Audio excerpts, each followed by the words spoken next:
eto na ang segment na talaga namang numero 1 pagdating sa listahan ng 100, 500, 50, 25, 35 greatest segments of all time. Ito na po ang I Saw the Signs.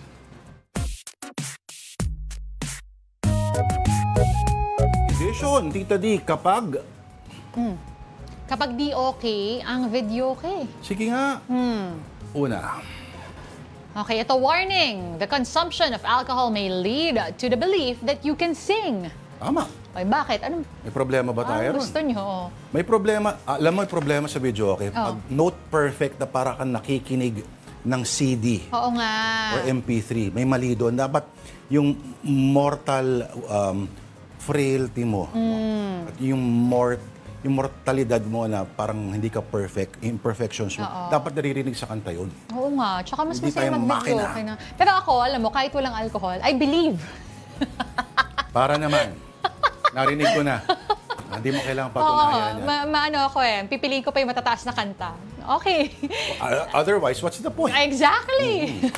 Ito naman mula sa ating Afternoon Delight viewer na si Fru Halliwell. Pamangkin, ako. Tita, good evening po. Pwede daw po ba pahinaan yung video okay dyan sa kabila?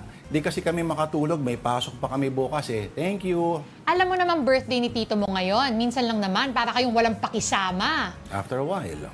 Bakit namatay yung kuryente namin? Pinatay ko sa breaker namin, huwag na kayong mag-submeter sa amin. Pakabit kayo sa sarili ninyong linya.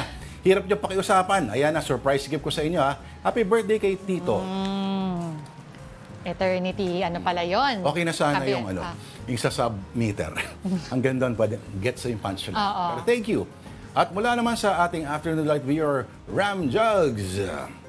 Yung kapitbahay na kanta ng kanta ng natutulog ba ang Diyos? Di man lang naisip kung natutulog ba kami. Anong oras na? May point siya. Salamat sa lahat po na nagpadala ng inyong mga I Saw the Sign entries. Kapag may nakita pa po kayo, alam nyo na, send it to afternoondelighton@gmail.com.